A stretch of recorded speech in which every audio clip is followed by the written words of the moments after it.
Welcome to the Indie Film Hustle Podcast, episode number 132. In order to be irreplaceable, one must always be different. Coco Chanel. Broadcasting from the back alley in Hollywood, it's the Indie Film Hustle Podcast, where we show you how to survive and thrive as an indie filmmaker in the jungles of the film biz. And here's your host, Alex Ferrari. Welcome, my Indie Film Hustlers, to a special Sundance edition of the Indie Film Hustle Podcast. I am your humble host, Alex Ferrari. Today's show is sponsored by Distribber. If you guys are trying to get your movies or feature films or even shorts onto Netflix, Hulu, Google Play, iTunes, Fandango, or any of the major streaming services, Distribber finally lets you in without having to go through a traditional distributor. And you keep 100% of all the revenues and your rights.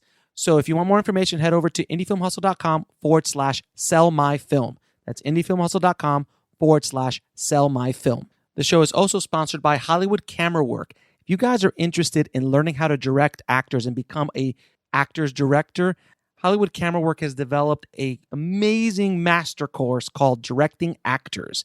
And it is almost 30 hours. And I've taken this course, and it is by far the most comprehensive directing actors course I have ever seen. So if you want to get access to this course, head over to hollywoodcamerawork.com and use the coupon code HUSTLE to get 30% off. That's hollywoodcamerawork.com and use the coupon code HUSTLE. So on our continuing special Sundance Film Festival edition of the podcast, I bring you an award-winning Jason Shuman, who's been producing for a better part of 15 years now. And this year has one of the hottest films at Sundance, Rebel in the Rye, which is a celebration of the life of J.D. Salinger, the author of the world-famous book Catcher in the Rye, as well as producing some major Hollywood hits like Lone Survivor, Middlemen, Role Models, Bangkok Dangerous, and one of my secret guilty pleasures, Comic Book Villains, which is one of his first movies he produced, because I'm a comic book geek, as well as another favorite of mine, Darkness Falls, which is based on a short film, and it was actually sold to Sony, and it did very well worldwide, and we're going to talk a little bit about that project as well. And Jason was I cannot tell you what a nice guy Jason is. He is so pleasant to talk to. He's so knowledgeable, and he dropped so many knowledge bombs in this episode that I was blown away. He really gave a lot of advice, a lot of knowledge and just experience, and shares that with you guys. So my co-host Sebastian Tordaz and myself were extremely grateful for Jason taking out the time in his extremely busy schedule while he's working and promoting and doing other things for Rebel in the Rye to come in for almost an hour and talk to us and just share all of his knowledge and experience. So Jason, thank you again so much for this. Without any further ado, guys, here's our conversation with Jason Shuman. Hi, I'm Alex Ferrari. And I'm Sebastian Tordaz. Thank you for joining us. We are here with my friend, Jason Shuman, who is a producer and a writer. And he's here at Sundance with Rebel in the Rye. Yeah, thank you. Thank you for having me. This is really exciting. Tell us about... Rebel in the Rye is like one of the hot movies here this year. So can you tell us a little bit about it? Sure. It's the movie about author J.D. Salinger. Sort of chronicles just the years that he first created the character of Holden Caulfield and then went through the trials and tribulations of writing Catcher in the Rye.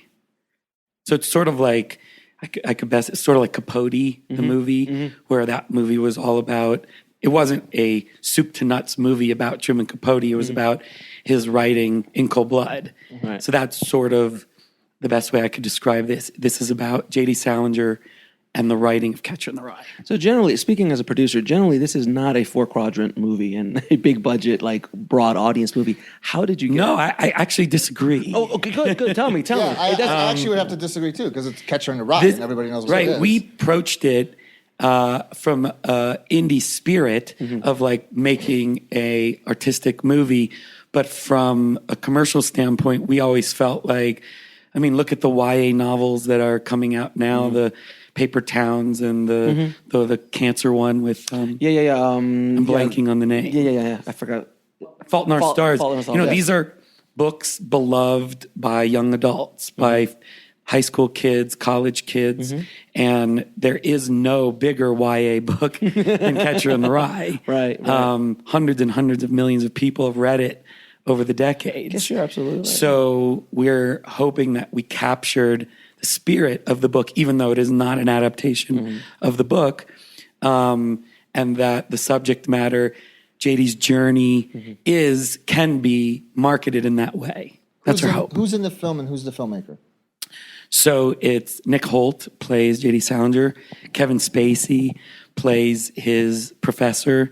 Sort of best I can compare that is sort of the Robin Williams role in Good Will Hunting. Okay.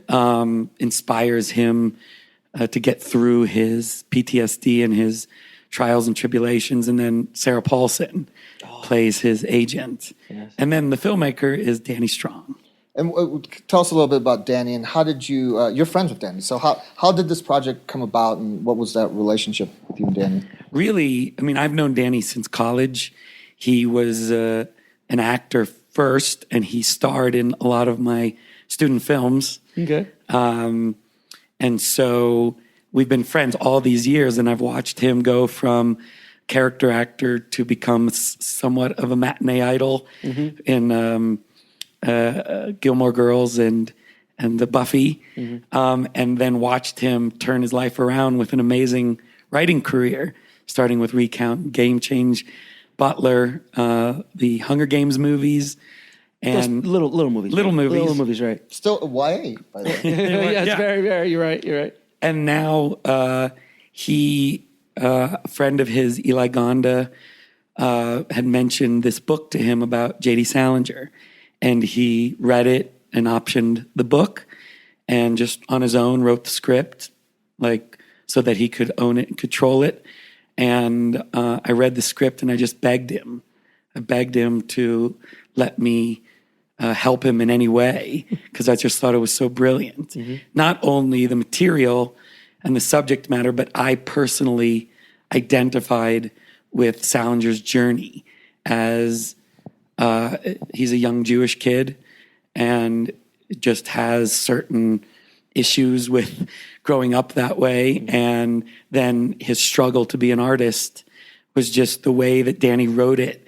I just so identified with it. And I was like, I will be craft service if you'll let me. I just want to be a part of this movie. And gratefully, luckily, he was like, no. I want you to produce it. Nice. So I was like, That's the best way to start a film, when you have that kind of energy and that kind of love. Oh, yeah. For your film. Everyone on board, including my partner, Bruce Cohen, and our other partners, Black Label, who's Molly Smith and Trent and Thad. Like, Molly, there could be no bigger cheerleader for this movie. She's loved it from minute one and supported Danny heart and soul throughout. So we had a great team. Awesome. And then I'm assuming, obviously, that the cast really loved the story to be involved with it. It's a heck of a cast. Yeah, I mean, Kevin Spacey. I mean, you just dropped the mic right there. Danny jokes. He goes like, I wanted to find an actor who hadn't won any awards yet that I could help propel them to their award-winning performance. Right. So I'm glad we could give that to Kevin. Kevin, right. And Sarah's coming off. Right. I mean, seriously, another one that's just coming off amazing. What an amazing year. Yes, and luckily for Danny, these were all friends that he wrote the movie for. It was like, well, Kevin helped me start my career with Recount, and Kevin's performance for me was so wonderful to watch because it's a bit of an anti-Kevin Spacey performance. It's in a lot of ways, sometimes he has to be small. He has moments where he's Kevin Spacey, but it's fun to watch him play a broken character. Sometimes I think he really dove into that because he knows that's not always what he plays. And it's fun to watch him have that range in this movie, which I think is going to shock a lot of people. And then Sarah just eats up the screen every time. Amazing. And watching Kevin and Sarah on screen together.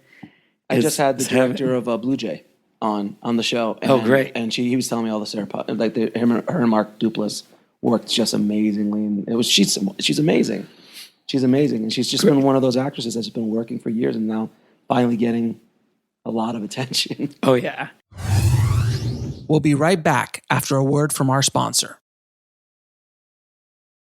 And now back to the show. Yeah, and then Nick Holt. I mean, now I can't think of anyone else being J.D. Salinger but Nick.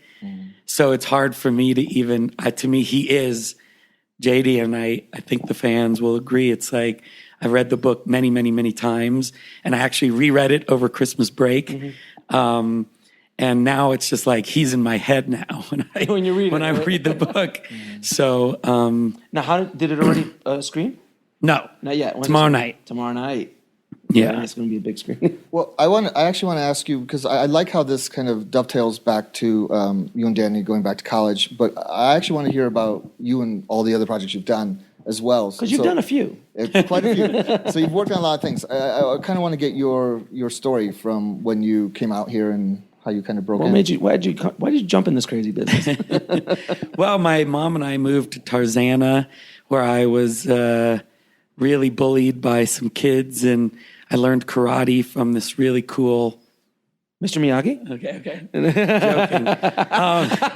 Oh, that's genius. You got me. He moved to Reseda, though. It was Reseda. I was actually going with it as a Tarzana, but no, it was Reseda. He's from Reseda. Brilliant. Remember, he kicks the brick. That was kicks brilliant. the brick and he falls off on. I would have kept going. You could have kept going. Because I said Mr. Miyagi. I was like, wait a minute, this sounds very familiar.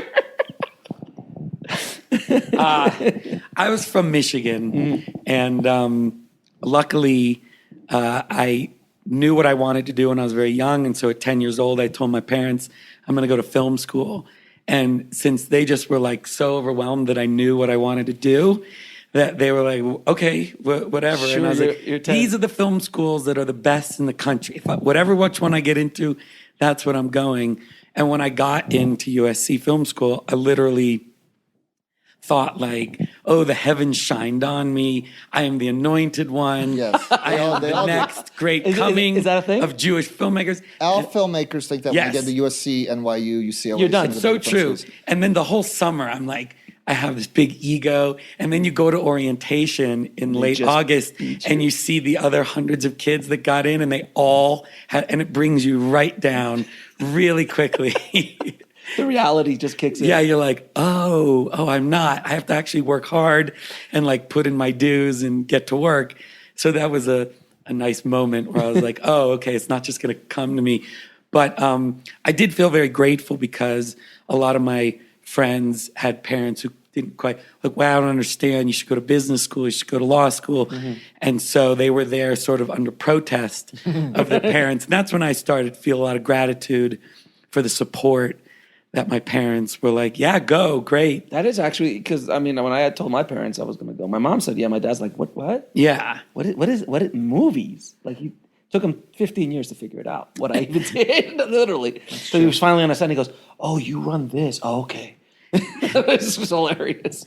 And I loved, Sebastian can attest, like, I loved every minute at USC. Yeah. Coming from high school where I didn't really enjoy it much, and really was just itching to start to do what I wanted to do and to be able to be at a school where everyone else had the same interests, and we would ditch studying for a test to go see a movie. Yes. I'm like, I'm free.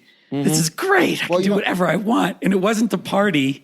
It was to go see movies. Yeah, right. The thing, actually, the most important thing that I think is about film school isn't actually necessarily about what you learn at film school. It's actually the people you meet at film school. How important was that? And helping each other. 1,000%, because my closest friends who are all here with me in support, we are sharing a condo like it's fraternity style, bunk beds and sleeping bags. It's like really warms my heart. It's all my friends. They've all been flying in, dealing with these blizzards to be there tomorrow night. That's awesome. And over the years, we've all been there for each other. And it's been wonderful because, as Sebastian knows, we've all had success at different times. You're all on your different path. Mm-hmm. You can't compare. You can't get like all frustrated. Mm-hmm. You have to turn, as my sister tells me, you have to turn frustration into fascination, which is hard in Hollywood because we're all competitive. Mm-hmm. And we all want to succeed, make our movies, do what we feel we came here to do. but you do have to cheer on your friends because they cheer you on. And it's been wonderful. We all have done that for each other over the course of the 15 years. Yeah, and that's a big lesson I think everyone watching and listening should do is like, it is competition to a certain extent, but it's about helping each other. You know, Spielberg, Lucas, De Palma, that whole first crew, they all helped each other. They gave points on each other's movies. Yep. They did that's Apocalypse Now and Close Encounters. And Milius has that great story. You know, Spielberg's like, "Where's our money from Big Sunday?" You know, like but he got points on Star Wars and on Jaws, I think, or Close Encounters. Close Encounters. Right. So, but that was it. They're like, well, they're not letting us in, so let's all join together and be the barbarians at the gate. And I think Absolutely. And I think all helping each other really is a very important lesson, and not to compete against each other. Yeah, I think Danny is in it. He certainly does that to like since he's become Danny Strong, sort of a brand in of itself. He's been incredibly helpful to all his film school friends, either whether it's mentoring them as writers, as he does for me and as some of his other close friends, or just sort of like trying to help them get agents and set up their projects. And so not just Danny, but Alex Litvak, our close friends. It's been a great group, and we've all been on a great journey that it's like there is no real destination. You're just sort of like in it till you fall dead. I think. Just like make as many movies and TV shows and make your impact on pop culture the best you can. And then you're out. And you're out. So getting out of film school, what was that like? And that whole transition is not easy usually. You didn't just start producing, so yeah. No, I mean, I didn't know where life was going to take me. I did a bunch of internships while in school, which I highly recommend. Yes. One of the best things to do in school. I interned for Joel Silver my freshman year. Then I did a bunch of PA jobs each summer. And then I found an internship at a production company named Arnold Kopelson. At that time, to you kids, you might not know who he is. At that time, you couldn't get any bigger. He's huge. Just The Fugitive. He had won an Oscar for Platoon. Yeah. He had just produced The Fugitive and Seven. And I worshipped that movie. Yes. And he was making, at the time, Devil's Advocate, A Perfect Murder, the sequel to The Fugitive, U.S. Marshals. And I had been an intern there, and by luck, the guy, a junior executive, had left, so they had an opening. And I went from intern to an executive Quickly. a week before I graduated school. Wow. So that was a big break for me. But the thing is, and a lesson to be learned there is that you just got to be in there. I was just there. You just have to be there. And they're like, that's happened to me my first job too. It's like, who's here? He's been here. Give it to him. Right? I did one little tiny smart thing, which was the interns were invited to the premiere of his movie Eraser with Schwarzenegger. And so I knew the boss man smoked cigars. So I got him 2 expensive cigars that I used my lunch money. At the premiere, I did seize the right opportunity, and I went up to him while he was standing with Schwarzenegger, and I thanked him. Nice. I thanked him for my internship, and told him I'm done in a couple of weeks, and I thank you, and gave it to him. And I watched him and Schwarzenegger go out back and smoke them. So when I got offered the job, I wasn't quite sure. Maybe that had something to do with it. But my first staff meeting, he looked over. We were talking about a specific script everyone had to read. And he said, "Cigar Boy, what did you think of the script?" And for 6 months, I don't know if he knew my name because he just called me Cigar Boy. But I was like, all right, that's how I got the gig. Yeah, I'll take it. I'll take it. So that's how you started getting into production. Yeah. So I learned, for 2 years, an incredible amount from the development standpoint on how the business works, dealing with agents, how Arnold works in terms of his staff and how he runs his company and those types of movies, obviously script first and what good writing looks like. I always say to people, the greatest thing you could do is read 1,000 bad scripts and then read a good one. Like go read Aaron Sorkin, go read any of your favorites. And then all of a sudden it's like the Matrix. It's like you're reading this bad writing. You can tell. You can tell that it's like poorly told or the characters say things too on the nose. And then all of a sudden you read a really great writer and you're like, oh, now I see the matrix. I see what good writing, how efficient it is, how they get into things quickly. Yeah. We'll be right back after a word from our sponsor. And now back to the show. How they can disguise action, plot moving forward, but still get characters.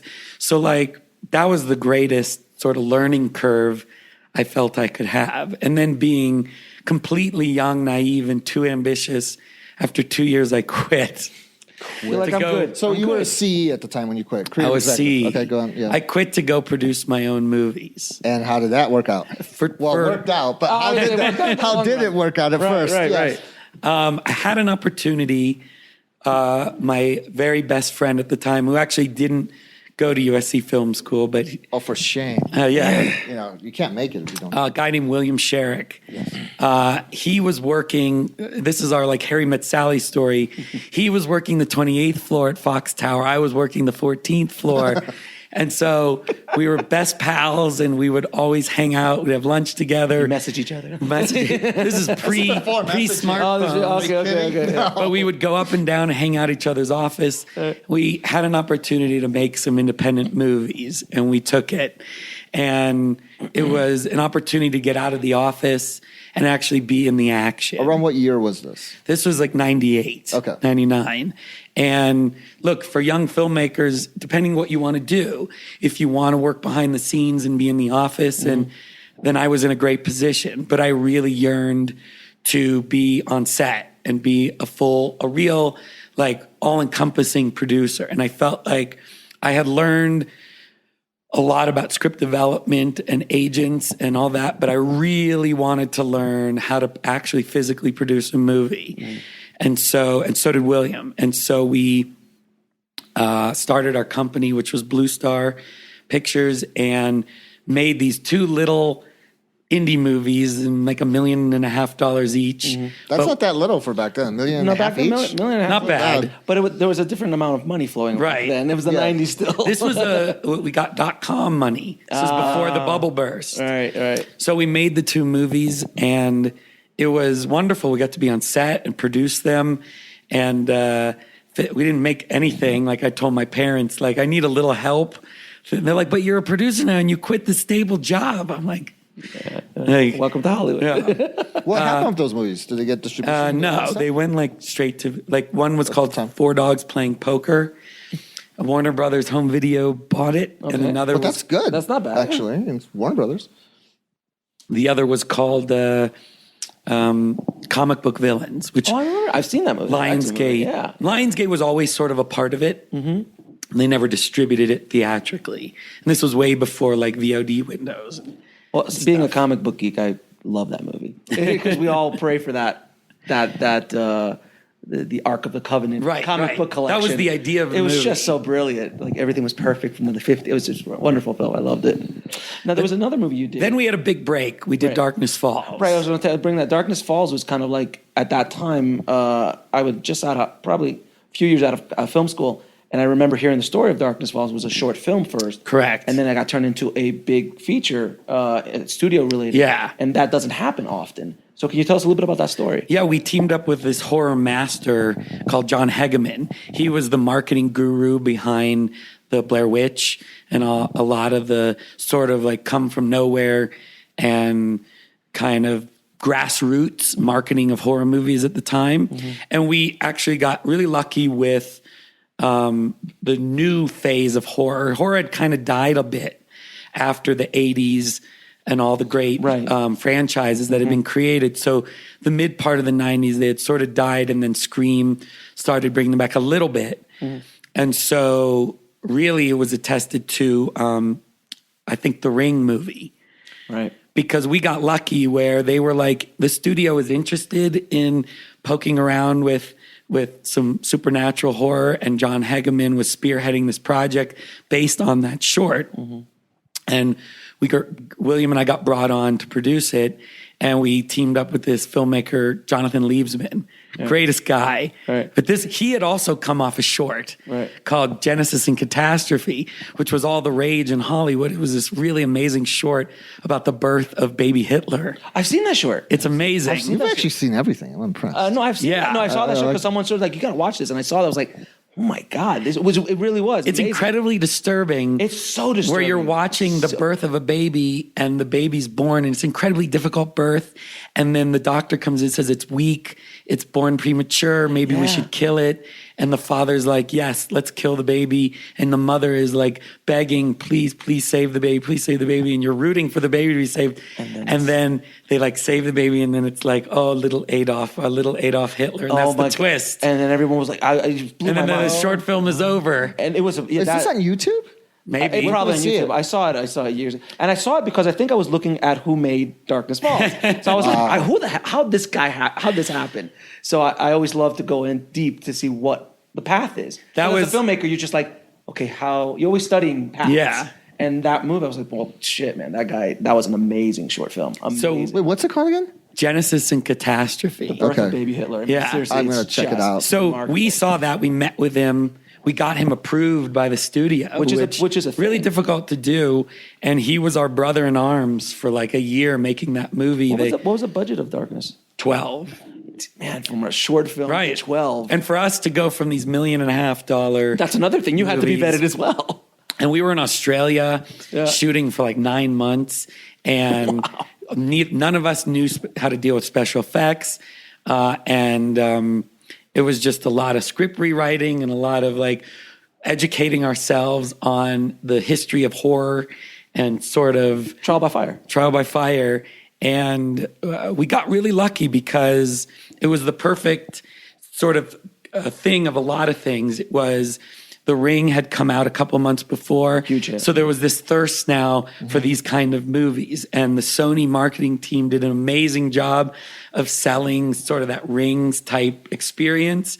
And then we were really lucky, which the studio put it on Super Bowl day, 2003. At that time, Super Bowl weekend was seen as this like stay away because Super Bowl Sunday is a national holiday in America and you make no money at the box office. So that we had no competition. There was nothing coming out against us. And luckily we had a big Friday and a big Saturday. So even though there was like no one showed up on Sunday, it didn't matter. For genre films, it's usually the Friday and the Saturday. We were #1 at the box office. It was just like out of nowhere. It was amazing. So it was a successful film. It was a huge success. Yeah, I remember it being. It made like 60, 70 million worldwide. That's for this great. like little $12 million horror movie. So that was it. And William and I were off and running. Yeah, once you have a success like that, then doors start It gave us opening. good credibility. And we got to have some momentum. We made some more horror movies. One was The Messengers with the Pang brothers. Yeah, then came after Darkness Falls, it seemed, and The Ring. Then it seemed like it was Grudge, the influence of the Asian movies into the American marketplace, where we're like Roy Lee was like bringing in all those remakes. Yeah, The Grudge and all those things. So that was our attempt to sort of play in that world, was getting the Pang brothers, who... And they did what movies did they do? They did the Eye. Yeah, The Eye, yeah. So we brought them over and we teamed up with Sam Raimi and we did what was their first American movie. Was that the remake? No, ours was called The Messengers. Oh, okay. Not the Eye remake. That With was Jessica years Alba, later. right. We did that and we filmed that, and that was another big hit. So now we had two big back-to-back like supernatural horror hits, and then we went and mixed it up with Little Black Book, which I love, and I think over time has built an audience. At the time, it was a bit. We were trying to make like a Jim Brooks, Cameron Crowe movie, but for teenage girls. And I love the movie, but it was a bit disheartening because we don't have the girl and guy get together at the end. We had Brittany Murphy get the job she wanted. But not the guy. Not the guy, which we were really proud of. But the little girls don't like that. And then I was walking out of the theater opening but weekend. older girls like that more. Yeah. It's a better. But I was walking out of the theater opening weekend, and there was two like 17, 18-year-old girls, and they're like, that sucked. Why couldn't she get back together with Ron Livingston? And my heart sank. And I'm like, because you don't always need the guy. You can get the job and you'll get plenty of guys later. Right. But I'm very proud of that movie. I mean, William and I had a great run for many years, and we got to make a lot of wonderful movies with Nicolas Cage, Bangkok Dangerous, and Role Models, and Middlemen. Role Models also goes back to USC, actually. Doesn't Role Models go back to USC? Yes, with my friendship with Luke Greenfield and Tim Dowling. So going back to the making movies with your friends, I mean, I made a movie, Daddy Daycare, which I filmed here in Park City in 2007. Really? Yeah. We'll be right back after a word from our sponsor. And now back to the show. But during the summer months, so it wasn't quite this weather. Right. That's Eddie Murphy. No, that was Daddy Day Care. Okay. This was Daddy Day Camp. It was the sequel. Okay, the sequel one. Cuba Gooding. Yeah. Cuba Gooding, that's right. Cuba was in that one, right. And look, like anything, I'm a big guy on theme. I love story, and I love sinking my teeth and like, okay, what's this movie about? And so even with Daddy Day Camp, even though we were crushed and I got my first Razzie Award, like you should wear that as a badge of honor. I was like, I went into it saying, I'm going to make the best freaking day camp movie for 8-year-olds that I humanly possibly can. Right. Because I remember being 8 and I watched those Disney movies and Herbie and Trap. I watched all those and I was an 8-year-old replaying them over and over again on his VHS. And I went into it saying like, you know what? There is a place for every kind of story. And I went into it embracing that and like, the critics just crushed us. You can't win them all. No. Even Ted Williams only did like 350, 360, so, and that's considered excellent. And, and besides the critics, a lot of them don't make movies. And here you are back with, Rebel in the Rye. So, right. Hello. Just from Daddy Day Camp to Rebel in the Rye. I mean, just getting any movie off the ground is so difficult. I mean, are there movies that you wanted to get off the ground that you could not? Absolutely. I had a movie actually written by another film school friend, Herb Ratner, that he wrote called Mr. Lucky. And it was like blinking greenlit at the studio for years. And it was like a wonderful Scent of a Woman type dramedy. And we had big stars attached to one, big directors. And then the budgets kept coming in and it was like 80 million for a comedy. It was just we just couldn't, it was like blinking. We even did like location scouts and just couldn't get it going. And that's always been like, damn, it's okay. Yeah, I mean, because you have a lot of really cool stories, but I'm just wondering if there's any other, anything that was like really just difficult and how you got past that. How we get movies. Well, I mean, this may sound cheesy. These movies that I am able to make, these gifts that I'm somehow through hard work and luck are able to make, I treat them all like they're my children. I don't have children, so I could say that. So I hold them so precious and so emotional that in a way I have to go through sort of a process when they end up not going, when I've worked so hard, gotten them so far, and then for some reason, politics or someone bails, some sort of talent falls out, and somehow you lose your financing or the studio, you lose your window. It's not like you can just wake up the next day and keep going. You just have to kind of go, it's all right. That's why I don't put all my eggs in one basket, which is hard not to do because at one point you have to start to narrow your life down to like this specific, there came a point with Rebel in the Rye where I was working on a bunch of different projects, but at one point it was like Danny and I sat down and we're like, that's it. We are making this movie. And he has many more offers coming in his email and phone thing than I do. And he just sort of put it out to the universe. Like, I'm making this movie now and I'm setting aside everything. And we just worked with Molly and Bruce and we're like, we are just going to hunker down and make this happen. And even still then there were like 8 hurdles to get over and a bunch of times where it didn't. But at some point you just have to like, go for it. just be like, you have to push everything else aside and be like, I don't care what happens. I'm pushing this boulder up the hill, and we are not going to take no. And if no comes, then we're going to go somewhere else, but we're not going to give up. Let it stop. You got to us. just keep going and keep going, keep going. And Jason, you're also now transitioning to writing. So It's with the help of Danny. yeah, can you talk about that? He's been an incredible mentor. I was going to say, it's a great teacher to have. I told him a few years ago that it was always my dream. And he said, like, pack your bags and move to New York. Because he lives And in you New did, York. actually. And I did. Yeah. I have one simple motto. And if I live by any sort of mantra or anything, it's something I learned from Jerry Seinfeld. Okay. Who's my sort of creative hero, aside from Spielberg, who's probably all our heroes. Yeah, sure. Which is like, I'm all in. He said, somebody asked him what would you have done if you couldn't have been a comedian? And he was like, I would have done comedy for free. It was like, I'm all in. Like, if I'm at a poker table, these are the chips I've been dealt, good or bad. Like, here you go. There is no like, well, bet these and hope maybe I can. So I've always had that attitude. If I was ever going to do anything, when I went to film school, I didn't understand, like, why do a double major? Why? Like, I'm all in. It's hard enough. It's competitive enough. I was all in as a double major at film school. Yeah. That's good. You can be all in as a double major. But go on, yes. So anything I've done, especially with how competitive Hollywood is, I've felt like, well, when I'm a producer, I was all in as a producer. And if I do step aside from writing and produce someone like Danny's movie, I'm all in on that movie.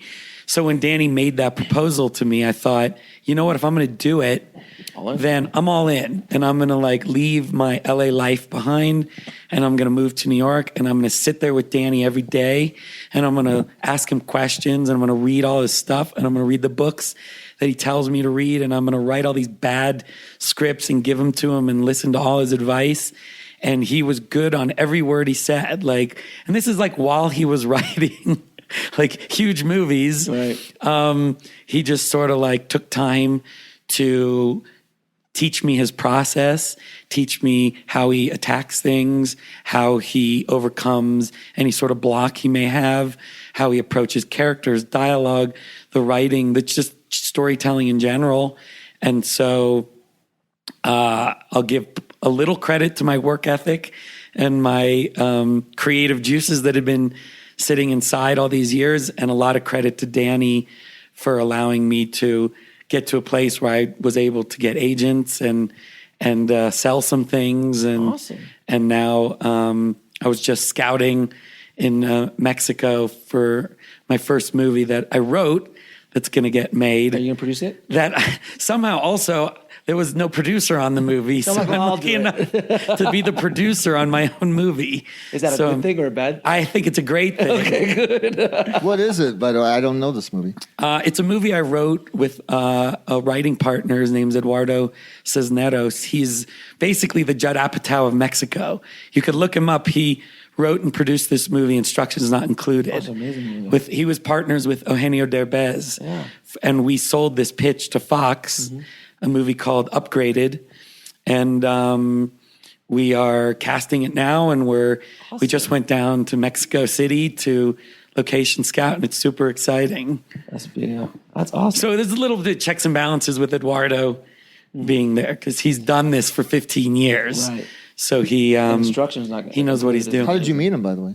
A guy named Sanford Panich, Oh, yeah. who was my first boss at Kopelson. Back to Kopelson. So it all comes circular. It's very ancestral, this whole... Yes. That's our why you business. gotta work hard, and you don't be a dick. Like, That's the best advice you could give anybody. Just don't be a dick. am I allowed to swear? Absolutely. Well, yeah. So when I was graduating college, so it does all come down to cigars too. I used to smoke cigars with like 50-year-old lawyers, because at this time in the late 80s, early 90s, cigars are like a big deal. Right. And so I used to go to these like cigar lounges. My mom's probably freaking out right now. I was like a 17-year-old kid, and I'd smoke cigars with like 50-year-old lawyers. Right. And so when I was graduating high school, this like really heavy set lawyer, he was like, "Can I give you some advice?" I said, "Sure." And he goes, "In life, one thing has gotten me through life." And I go, "Yeah." He goes, "Whatever you do, keep this in mind. Shut the fuck up. And I was sort of like, what does he mean? And he goes, no, listen to me. Shut the fuck up. I'm like, can you explain? He goes, I can tell you so many friends I've seen get ruined by gossip, by like just talking shit about people, saying shit they shouldn't. He's like, that doesn't mean don't give your opinion, but like, watch what you say. And I've watched. We'll be right back after a word from our sponsor. And now back to the show. Through these 20 years of my career, from people just like Hollywood, people just love to talk shit about people, and that gets around. And like all of a sudden you've made enemies for no reason. Like if you didn't have a good working experience working with someone, then just respectfully don't work with them again. Mm-hmm. Or like respectfully say like, he's not for me. Mm-hmm. She's not for me. But like, I've really seen it. I've really seen people like not get jobs, get ruined over just like wanting to like flap off their mouth. And I think about that guy. Like that guy giving me that advice. I'm like, he was very wise. Very I appreciate that. Shut the fuck up. Well, I think that's good advice, but I think in general, my favorite thing, it still goes back to where we're like all the people for how long you've known them and that you've all helped each other for so long. Yes. Is really It's crucial. amazing. It's crucial. It's instructive, and it is, I think, how this business actually works. It is. It's very much. Now, I wanted to ask you a question about what Darkness Falls. So go back real quick for Yeah. In today's world, with today's technology, do you suggest a filmmaker make a short to get attention or to make a feature, a low-budget feature to get attention? I have told my close friends that I feel like they should just make a feature. At this today? Yes. Because in the 90s, it wasn't as cheap. Certainly. Right. Just there's so much competition now online. I mean, look, if you make a killer short and it's something that could only be told in 5 or 10 minutes, then do that. And make it so like awestruck and like, oh my God, you got to watch this. Because it is easier to get people to watch 5 minutes than it is to watch an hour and 20 minutes. Right. So if you're going to do it full on and do it, it's just the amount of money it takes to get the cameras and the resources and how quickly you can shoot stuff today. Like, oh geez, why not just do the whole thing? Go for broke. Yeah, keep going. All in. Unless you've got some sort of story that it's just gonna like, unless you have access or you're a tech guru and you got like on your computer, you can create some like wow shit, then like do 10 minutes that blows everyone away and have that be sort of a sizzle reel to what you can do in an hour and a half. But yeah, if you just got like some, I hate to say this, some like film school type, so like I'm an angst, like 25-year-old and I want to tell this story about suicide or something. Yeah. Those stories are important and should be told, but I feel like those are the kinds that in 10 minutes, it's sort of like, we've seen a zillion of these. Tell your story in a more hour and a half and give us a point of view that maybe could make it into Sundance or something. But if it's a comedy, if it's an effects sci-fi thing, then maybe do it in 10 minutes. Well, like the South African alien movie.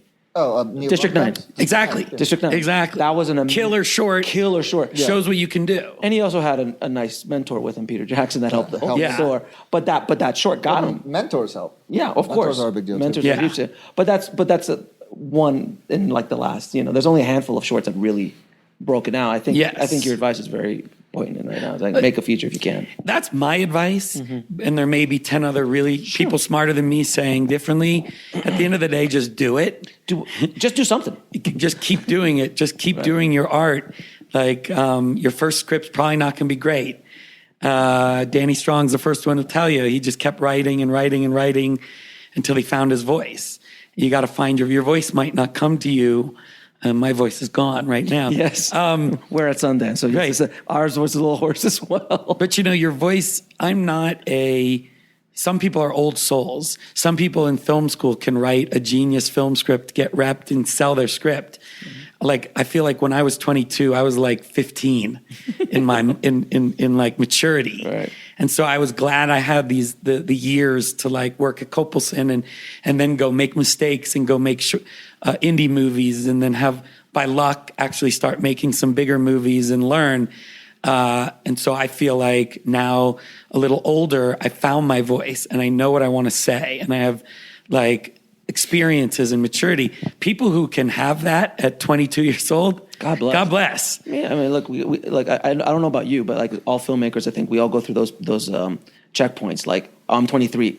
Orson Welles made Citizen Kane 23. All right, but good. Yeah. We still got Spielberg. Spielberg was 27. Good. Right. We all go through those. It's points. tough. Actually, Yeah. a lot of major filmmakers made their first film in their 20s. Right, Yeah. exactly. And then That's you're like, tough, yeah. but at the end of the day, you can't compete. You can't compete with anybody. You have to compete with yourself. No, and in today's world, with so much content being needed, and film not being the only way to tell your story, Yep.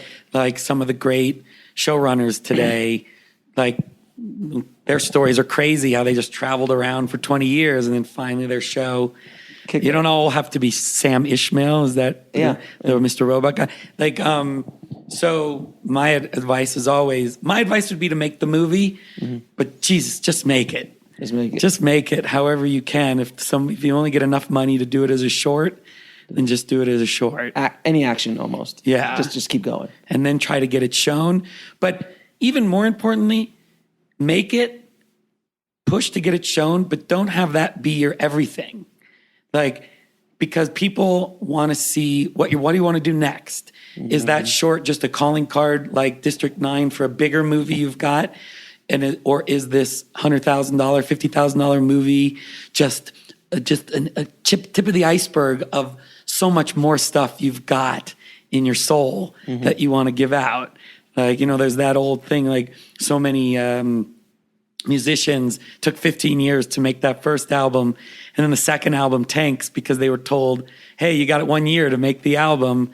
It took them 15 years to make. Right. You can't be that. You gotta, like all our heroes, I'm sure Woody Allen and On Upward and Spielberg and Scorsese, they've got so much stuff they want to say, and they continue to say it over and over the years, and they evolve as filmmakers.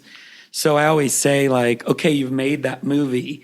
Great, show it, hype it, get it screened, but also, like, be excited about what you want to do next. It's the same with writing, actually. Yeah. Don't get stuck on one project. I don't know how many people do we know that have a script that they've been working on for 5 years. Yeah, don't be that. Don't do that. Don't be that guy. That's one of the great things Danny teaches me. Like, don't be precious. Like, Just go.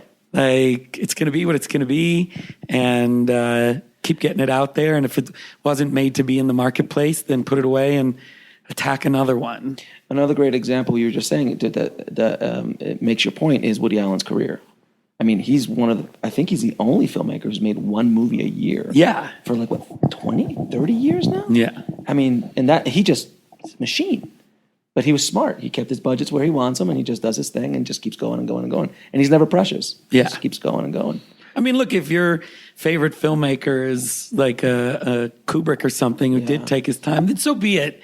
Everyone's to each his process is own. different. Everyone's 500 to 1 shooting ratio. I think all of us would have liked to see more Kubrick films. Yeah.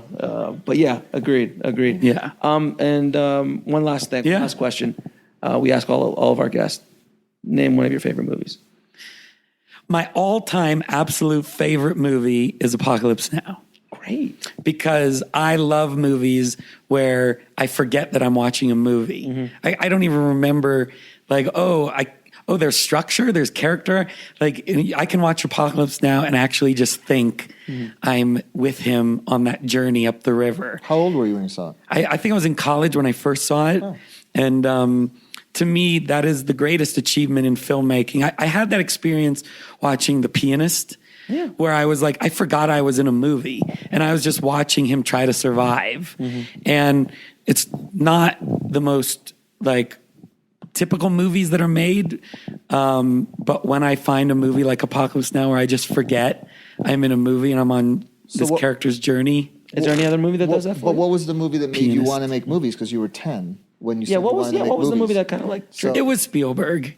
Was it Not to be one? generic, Well, that's okay. Was but it one it or was Raiders. Raiders? Yeah, man. Raiders, I saw like 10 times in a row, and I was hooked, and that got me having So my that video was, camera. That was the kid, and then when you got a little bit older, Apocalypse Now. Yeah, I've had like the more seminal mature. things. And like, it was all Spielberg movies, from Jaws to Raiders to E.T., from that age till got to college. And then you sort of open up and then like Apocalypse Now. And then when I was like graduating, then I saw Jerry Maguire, and I was like, Jerry Maguire. It's all about inspiring people. It's all about like, Such a great movie. Like, cause he sort of is that Jerry Seinfeld thing. Like, he went all in on that mission statement. Yes, he It was did. like, And he had to then sink all the way to the bottom to get where he needed to be. How many filmmakers were inspired by Raiders? Like, how many careers were created by Raiders of the Lost Ark? I would say, I mean, Well, the say, like- first one was really Star Wars. Like when we were in Well, film Star school, Wars also did Star as Wars well. was like the vast majority, and then Yes. I think it was Raiders, and then there were a couple. for some reason, I'm oddball not ones. like, if there is, are you Spielberg or are you Lucas? I'm Spielberg. right. We'll be right back after a word from our sponsor. And now back to the show. I love the Beatles are Star evil, Wars they're movies, Elvis, right? but I was not I played with my Star Wars toys and everything, but I was much more a Spielberg nut. Yeah. Anything that he did, if his name was anywhere on a movie as an EP or Yeah, as yeah. or a Watched TV it. show, I had like a ritual. I had to go opening day, because I remember ditching school. My friends wanted to ditch school to see a Spielberg movie. Of course, I had to go, but I didn't want my experience to be ruined by being worried my mom would find out and I'd get in trouble. So I called my mom at like 12 years old, and I explained to her that I have to ditch school. Please don't sorry, be it's- mad. it's gonna happen, And she said, "Thank you for calling. Go ahead." That's great. And I had a much better experience that day because I wasn't freaked out. Did you see the documentary about the kids that reenacted Yeah. Oh, Raiders? yeah, it's fantastic. It's amazing, isn't it? I think that was all of us, I right? think, but they actually did it. Yeah. It was It's amazing. an interesting story. That documentary is fantastic. We should actually talk to them too, but really, it's all there. Yeah. What's it called again? It's Oh God! what is the name of the Search of documentary? Raiders or something like The that. Raiders documentary. Does anybody know? Does anyone know the name of the Raiders documentary?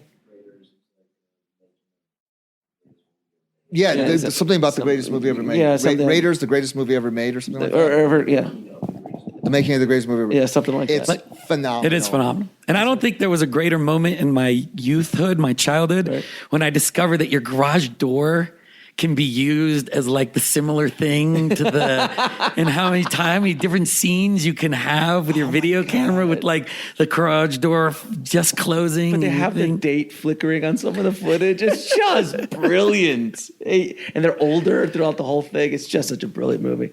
And one last question. Yeah. What's the best piece of advice you can give any filmmaker starting out? Other than the ones I've given, hey, this is one that's like near and dear to me. Like, look, it's such an honor to be in this business. There's so many other things you could do in a cubicle all over the world. I've had the privilege to travel and be to so many countries, and like what we do in here in Hollywood is so like amazing It's remarkable. to the rest of the world, that try to treat this life, this journey you're on in this business, not as a job. Like I've kind of said, I don't feel like I've ever really worked a day in my life, because I get up every morning and tell stories. And however that is the way you do it, hopefully you can, even though there's lots of trials and tribulations, try to feel how lucky we are to be doing this. Because I feel like It's just very great advice. Yeah. if I can leave with one story, I got to go with Jonathan Liebsman. I got to go to South Africa, where he lived in Johannesburg, and there's this ghetto called Soweto. It's the largest ghetto in all the world. And a young kid took me on a tour. He lived in the ghetto. And after the tour, I took him to lunch, and he said, "What do you do?" And I said, "I work in Hollywood in the movies." And his eyes lit up. And he said, "Can I ask you a question? Do you know," and I thought he was going to say, "Do you know Adam Sandler? Do you know Brad Spielberg, Pitt? right. Do you know some?" And he said, "Do you know the Coen brothers?" And this is an uneducated. How old is he? 17-year-old kid who works in the ghetto, who lives in the ghetto in an adobe hut. And I said, no, I don't know them, but of course I worship their work. And he goes, I love the Coen brothers, and I save up all year to get to go to one movie in a theater, and I make sure it's the Coen brothers movie. And as soon as he told me that story, I said, I don't think I need a stronger motivation for what we do here, that what we do in the town of Los Angeles, California, or wherever you make your movie, can have the power to be seen so far and so reaches of this universe, of this world, that some kid who lives in an adobe hut, who has a little DVD player and a TV, and that's what he does to like escape away from his, South African world. And he loves movies like the Coen brothers. I just thought that was the greatest thing. That's amazing. So that motivates me.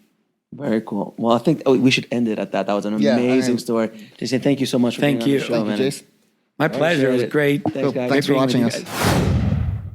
I told you, Jason dropped some major knowledge bombs. Again, he was just such a nice guy, and it's a rarity to find someone so nice, so pleasant, so down to earth, and yet so talented and so knowledgeable about his craft as a producer, and now gaining steam as a writer as well. And having Danny Strong as a mentor is definitely something I wish I had. But Jason, thanks again for coming on the show. You were a pleasure, my friend. So as always, if you want the show notes for everything we talked about in this episode, head over to indiefilmhustle.com/132. And if you like this episode, guys, please share it. Talk to your friends, email it, retweet, whatever. Just get the word out. It really helps us out a lot. I want to get all this great information out to as many independent filmmakers as humanly possible. And don't forget to head over to freefilmbook.com. That's freefilmbook.com to download your free filmmaking audiobook from Audible.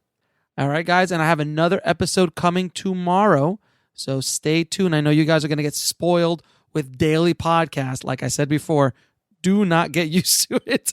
I won't be able to keep that pace up, but I wanted to do this little special series for you guys. So, as always, keep that hustle going, keep that dream alive, and I'll talk to you soon. Thanks for listening to the Indie Film Hustle podcast at indiefilmhustle.com. That's INDIEFILMHUSTLE.com.